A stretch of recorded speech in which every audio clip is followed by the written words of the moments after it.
เอาชีวิตไปแลกกับคนที่ติดในถ้ำเจ้าลองคิดเบิ่งเงินคำมันซื้อบ่ได้กับชีวิตมนุษย์คนหนึงเนี่ยอันนี้แหละเพิ่นเว้ามาคนเฮ็ดบ่เว้าคนเว้าบ่เฮ็ดหลายคนก็คือสิเห็น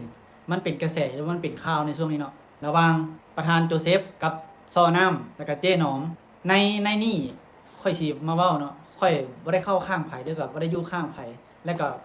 บ่ได้ว่าไผผิดไผถูกเนาะค่อยสิเว้ารวมๆก็คือในเรื่องของการรับเงินบริจาค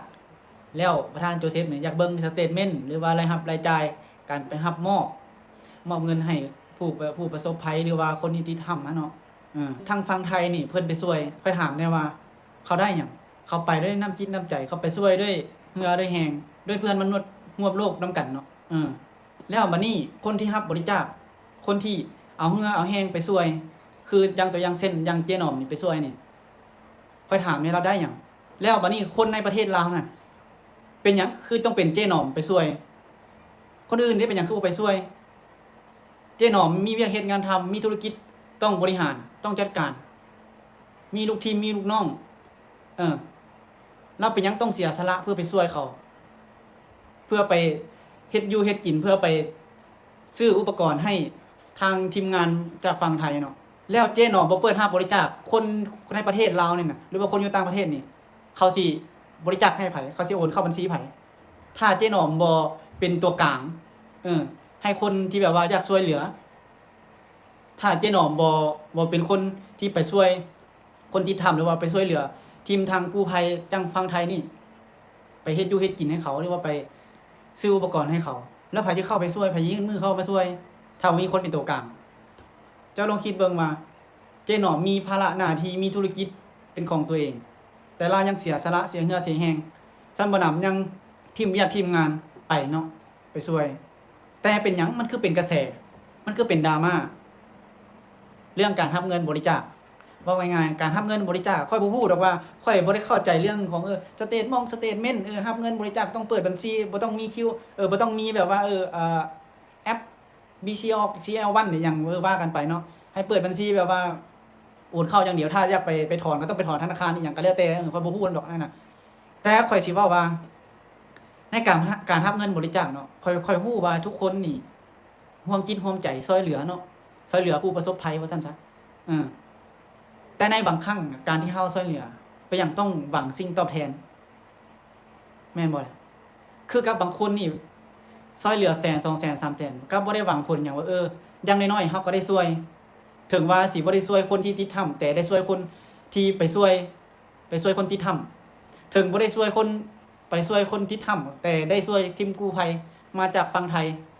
ได้ช่วยซื้อข้าวซื้อน้ำซื้อเครื่องนุ่งของถือแต่แล้วเป็นหยังคือมาจี้ขอเบิ่งสเตทเมนต์ในการรับการจ่าย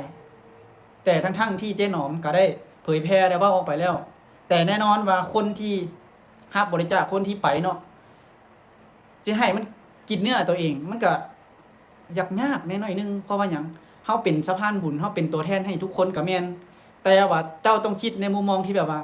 เขาก็มีภาระหน้าที่เขาก็มีธุรกิจแต่เขาเป็นหยังต้องไปเพื่อจะเป็นตัวแทนในสังคมเพื่อจะเป็นตัวแทนของประเทศไปช่วยเหลือเพื่อคนที่บ่มีเวลาคนที่อยากช่วยก็สามารถโอนเข้ามาแล้วเราหยิบยื่นมือเข้ามาช่วยคนที่แบบว่าจากคนที่แบบว่าบ่มีหยังแล้วว่าซั่นซะบ่มีหยังแล้วคนที่ติดในถ้ำน่ะคือแบบว่าหมดหนทางแล้วหมดหนทางที่แบบว่าอาศัยความช่วยเหลือของสังคมเพื่อนมนุษย์ร่วมกันว่ายังไงถ้าสมมุติว่าเจ๊หนอมบ่เข้ามาช่วยทางทีมกู้ภัยฝั่งไทยบ่เข้ามาช่วยเขาสิมีมื้อนี้บ่เขาถามเจ้าเขาสิมีมื้อนี้บ่เขาสิออกมาได้บ่แน่นอนว่าบ่ได้แม่นบ่นั่นแหละคือสิ่งที่แบบว่าเจ๊หนอมไปนี่น่ะความพอใจการเฮ็ดดีนี่บ่ถึงขั้นแบบว่าให้คนย่องดอกแต่ว่ามันถือกระแสสังคมโจมตีนี่มันยากมันเว้าเลยก็มันอยากท้อคนเฮาน่ะมันอยากท้อเด้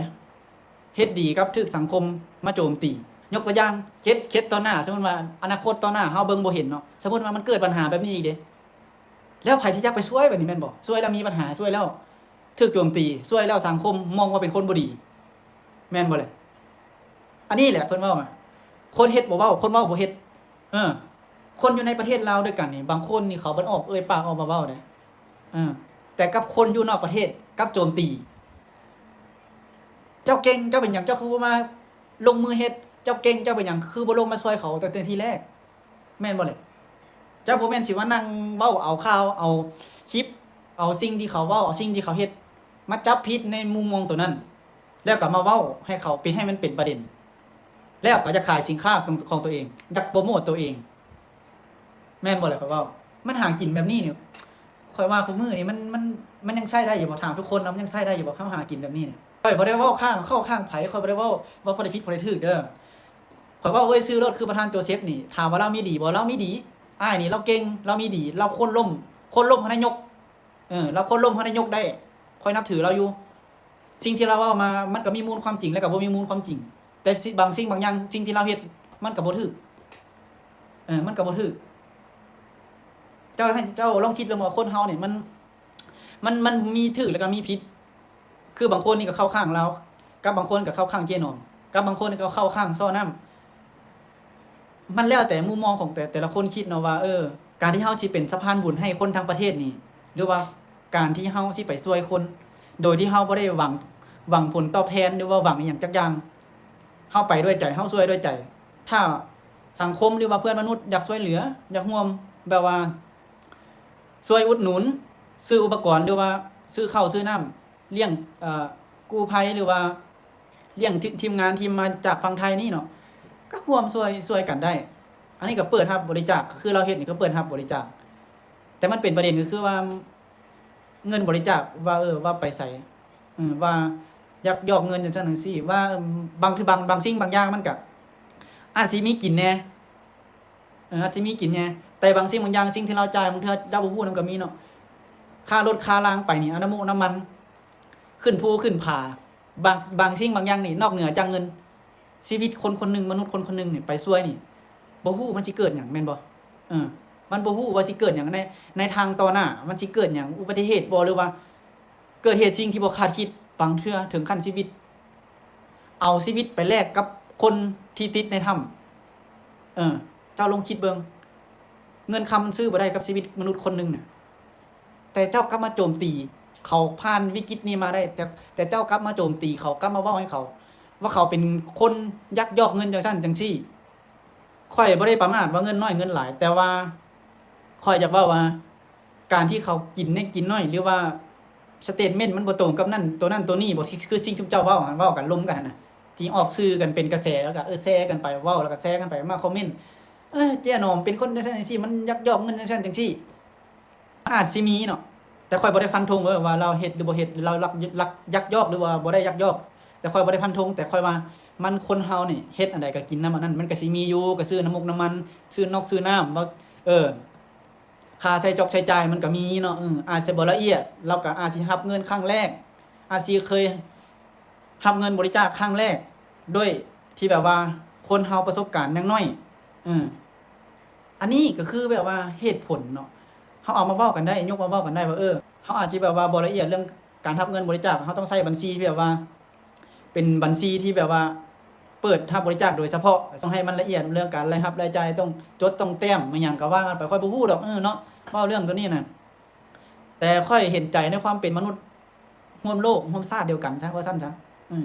ก่อนที่เฮาสิเอาเหือเอาแฮงไปช่วยคนอื่นก่อนที่เฮาสิตัดสินใจทิ่มภาระหน้าที่ทิ่มธุรกิจกิจการเพื่อไปช่วยให้คนอื่นรอดพ้นจากภัยธรรมชาติว่าง่ายๆซะให้คนที่แบบว่าหมดหนทางที่จะรอดชีวิตแต่ว่าอีกคนเอาชีวิตไปแลกเพื่อจะไถ่ชีวิตอีกคนนึงกลับคืนมาสู่โลกมนุษย์มันยากเลยคนนึงที่แบบว่าจะยอมเสียสละเพื่อไปช่วยคนอื่นเนี่ยแม่นแหละเจ้านางอยู่ตังมันยักยอกเงินเด้อเงินในบัญชีสเตทเมนต์เนี่ยมันบ่มีมันบ่ครบเลยมันบ่ตรงได้เสียไป3-4 ล้าน300 ล้าน4ล้านมันเห็นมันบ่เห็นค่าไปตั้ง300 ล้านเงินไปไสนั่งอยู่ตากแอร์อยู่เนาะร้อนก็เปิดแอร์เปิดพัดลมใส่มันบ่ได้คือเขาสิไปขับรถปีนภูปีนผาลอดถ้ำเจ้าเอาชีวิตไปเสี่ยงให้เขาบ่ก็ถามเด้อเอาคิดในมุมนี้คิดในมุมนี้บ่ต้องเว้าเรื่องกฎหมายค่อยบ่ฮู้นำดอกเว้าเรื่องนี้นี่เว้าเรื่องชีวิตนี่ชีวิตมนุษย์คนนึงนี่แล้วการยอมเสียสละเพื่อเอาชีวิตไปแลกกับอีกคนนึงนี่เพื่อไถ่ชีวิตคนนึงขึ้นมาสู่โลกมนุษย์อีกครั้งนี่ เป็นเจ้ายอมบ่เจ้าไปเฮ็ดไปซั่นบ่คันเจ้าเฮ็ดคันเจ้าเก่งซั่นเจ้าคือบ่มาเฮ็ดเจ้าคือบ่ลองมาเป็นสะพานบุญเป็นตัวแทนให้ทุกคนบริจาคเงินให้เจ้าแล้วเจ้าไปช่วยเขาเจ้าคือบ่เฮ็ดได้แต่นั่งเว้าอ้าป้าอยู่จังซี่มันช่วยอีหยังไปถามเจ้าแต่ความบ่ได้ว่าเจ้าบ่ดีแต่เจ้าก็มีดี เจ้ามีดีเจ้าเก่งเจ้าโคตรล่มนายกได้ค่อยติดตามเจ้ามาตลอดอ้ายโจเซฟแต่ว่าค่อยอยากบอกเจ้าว่าเจ้ามีดีแล้วก็มีเสียค่อยบ่ได้เว้าแบบว่าเข้าข้างคนนั้นคนนี้แต่ค่อยอยากออกมาเป็นสื่อกลางให้คิดในอีกมุมนึงหั่นนะบ่อยากให้แบบว่าคิดแต่มุมเดียวหลายบ่อยากให้แบบว่าเจาะจิ้มแต่มุมเดียวหลายเอ้าคลิปนี้ก็มีแต่ซ้ำนี้เนาะ